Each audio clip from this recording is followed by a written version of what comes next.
All right, good morning, everyone. Welcome to today's press conference. We're here with head coach Frank Reich. We will take questions using the raise hand function on Zoom, and we will call on you as those questions come in. Ben, you're up first. Yeah, hey, coach, just kind of looking back at the tape, just from Saturday's game, what do you obviously penalties was the biggest problem, but I'm just kind of curious, which type of penalty did you feel was the biggest issue and were you most looking to correct on that front going forward? Yeah, I mean, 10 penalties, eight of them were on offense. So, we had a couple long runs that were called back. So you have the eight penalties and six sacks. That's a lot to overcome. And so that's really what we talked about from an accountability standpoint. We kind of went through every penalty, every sack, coaches, players, we kind of talked it through and, what we need to do to get that cleaned up. Thank you, Ben. Dylan? Yeah, overall, where do you think SMU gave you guys the most issues in the game? Just overall, like I know Kevin Jennings had a good game and offensively that were a good team, but where do you think they gave you a lot of issues in the game?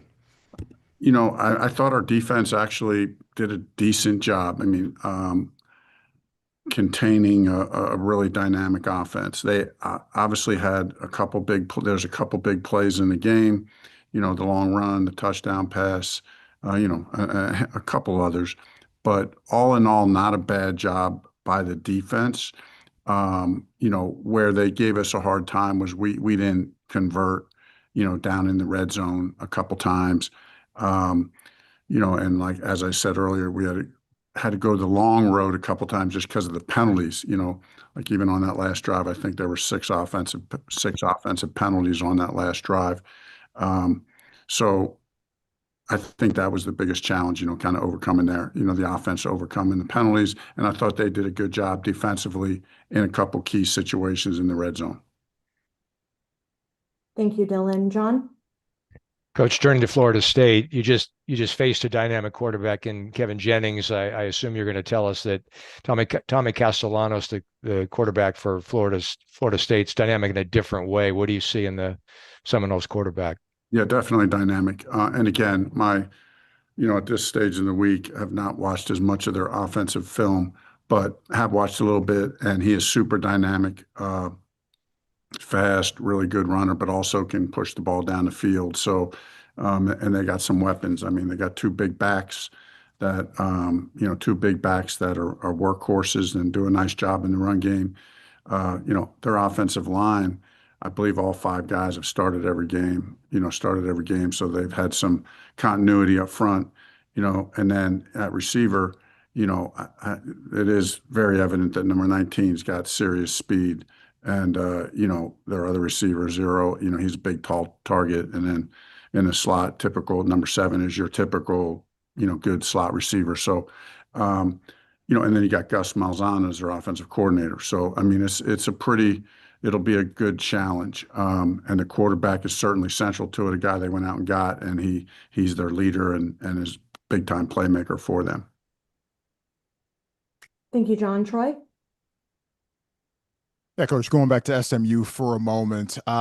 Ultimately, it didn't pay off, unfortunately, but taking the field goal off the board, accepting the penalty, and making 4th and 6 into 4th and 1, that worked out in the short term. Kind of take us through some of the variables that you take into account when deciding whether to go for it on 4th down. Is it straight an analytics play? Is it gut? What sort of things go into that?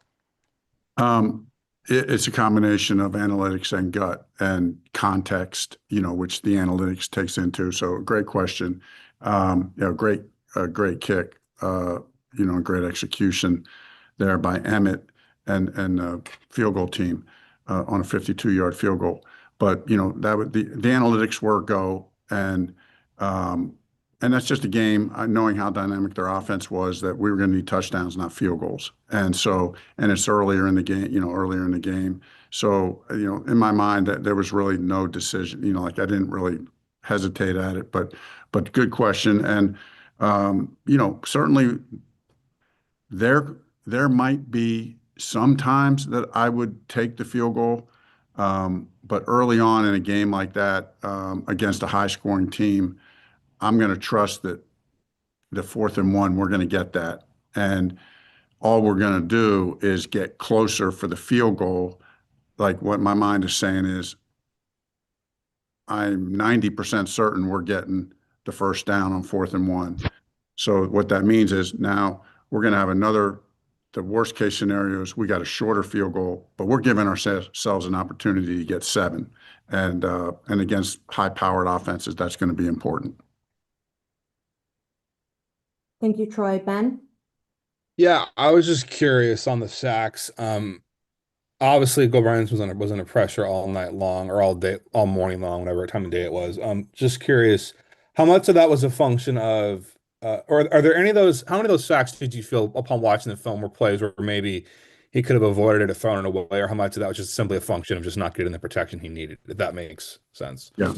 I think all 6 of those were pretty much poor protection that we can get better on. It wasn't any one guy, you know what I mean? I mean, wasn't any one guy. So we can and will get better there.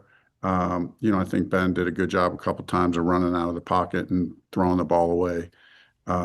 Maybe there would have been one of those that he could have got it away, but just as I'm reflecting on it in my mind, I think for the most part, the protection on those ones broke down pretty quick, and he didn't have much of a chance. Thank you, Ben. Steve?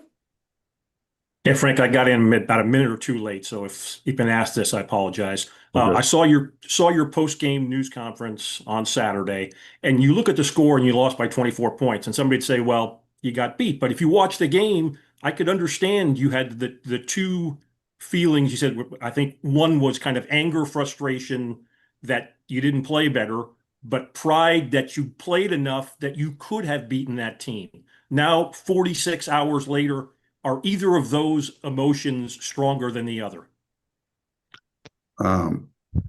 Yeah, I mean, I think they're both still true. We played a good team, and they played well and they beat us, so we give them the credit. They deserve the credit. But it's like I said after the news at the press conference, and I still feel this way. I didn't get on that plane thinking, "Wow, that team's a lot better than us." You know, we we're in position with 6 minutes and some to go to get the game. We're at the first and goal at the 5, and have a chance to get it to a 1-score game.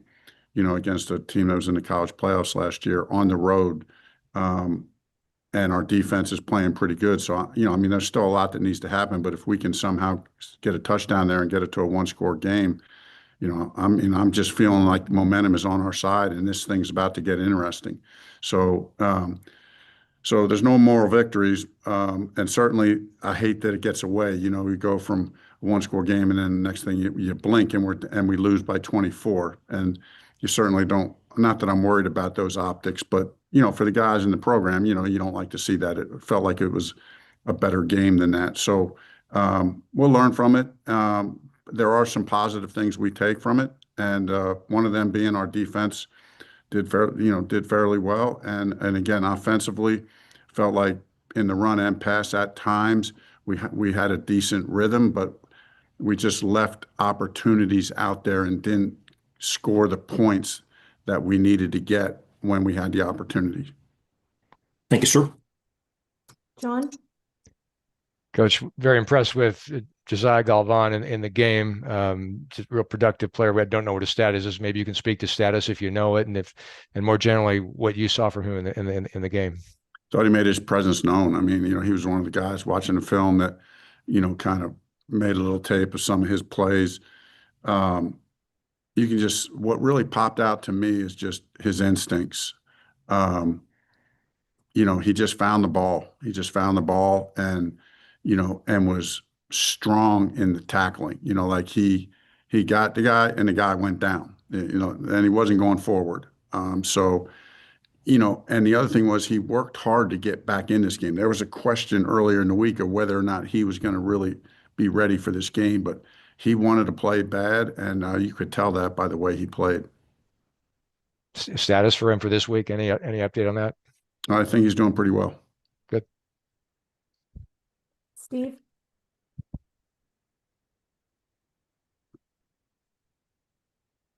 Steve, I believe you're on mute. Sorry about that. Frank, you mentioned Castellanos and the Florida State offense. What distinguishes the Seminoles defense? Listen, it's a really unique defensive scheme, well-known, unique defensive scheme. Tony White, their defensive coordinator, has his own flair on it. They do a really good job. It's multiple. I mean, that's what I think makes it so challenging. How they mix up their fronts. Um, and at the same time, on the back end, the coverages still have a lot of variety to them. And so there's a lot of different combinations of fronts and coverages that you're going to see over the course of a game. Up front, they're big and strong, and they're good versus the run and the pass. But, yeah, number 6, he's a hoss. I mean, he's a big man. Number 10 is a good player. I mean, all up front, they're good players. Number 0, their leading tackler, he flies all over the field. You can see they put him in that special position they have from back there. He has instincts to the ball. They play this, kind of net look, and they're playing with vision. They're aggressive to the ball. But yet you think, well, we can get them on play action, and, they're still pretty good at kind of diagnosing that stuff. So, a good defense. A good defense, and they're very active at linebacker, and they play 3-down schemes, 4-down schemes. They mix it up pretty well. Ben? Yeah, just gonna talk defensively. What's been the key to you guys executing on third down? They're a really good third down team. They convert like 54%, which is one of the best in the country. Just talk about the challenges that await you in terms of executing on third down defense. Yeah, no doubt. The biggest key is do well on first and second down and make it third and long. You know what I mean? That's always the biggest key to me over the years. In my experience, is third and longs. It's almost, you can bank it with every yard that goes up. The percentage chance of picking it up as we would expect, goes down. It's good for the defense. So, be good on first and second down. You definitely got to stop the run with this team. But yet at the same time, they got good balance. I mean, they want to run it, and they're good at running it. They have a quarterback who can be involved in the run game, and he's dynamic. But they got playmakers on the outside. So, it's always a challenge. You put more people down in the box, then they're going to take some shots. So we just have to find a balance, on defense. And and like we talk about all the time, just play the call and be disciplined, have good eye discipline, be aggressive, and we have to have a good tackling day. We have to have a good tackling day. They have dynamic athletes. We can't allow extra yards, that extend drives and put them in third and short. So that'll be the challenge for our defense. Thank you, Ben. John? Coach, I'm struck watching high-level college football, such as our program, and then the NFL injuries. And can you share a little bit about being a backup and being thrust in there and being productive? And I want to tie that question to the offensive line, because you had a new guy in there. It's been a season of sort of plugging some new pieces in there. Is that a position group where you got to be particularly on point when you're the guy kind of preparing yourself and getting in there? No doubt. And I'll tell you what, I mean, we're into the season, saying, okay, we got a lot of depth at O-line. We feel good about our O-line. And then before you know it, I mean, it feels like, we've had very little continuity there. A lot of turnover there. A credit to Al Netter and the O-linemen, though, that they've really done a good job of getting themselves ready. At times, we've had our games where the O-line has really played at a high level. I think what we're looking for is more consistency. Now, some of that comes when you get the continuity of playing the same guys over and over again, which that's been hard for us to get with the injuries that we've had. But we gotta still continue to build on it. Nicky Prongas has really played well at left tackle. He's a really good player. So he's been really steady the whole time. And and Khalil House, has been pretty steady at right tackle. So at least our tackles have been healthy. We've had a lot of moving parts on the inside. Troy? Yeah, coach, when it comes to the tight end room, Sam Roush takes top billing and rightfully so. And he had a career day against SMU. But we also see a lot of Benji Blackburn and Brendan Doyle and a little bit of Chico Holt sprinkled in a little bit as well. And in different facets too. I think we saw Doyle lined up as a fullback in an I set on Saturday. It's been a while since I've seen that. What do Blackburn and Doyle bring each week? What do their respective roles in the offense tend to be, and how do they kind of help out the versatility of some things the Stanford offense shows? Yeah, no, we feel like our tight end room is really strong, and all those guys you mentioned, plus Aiden Black, who plays on special teams. He's not getting much play at tight end, but he's also a good player. Yes, Sam's great. We know about him, but Benji, you know, Benji's the real deal.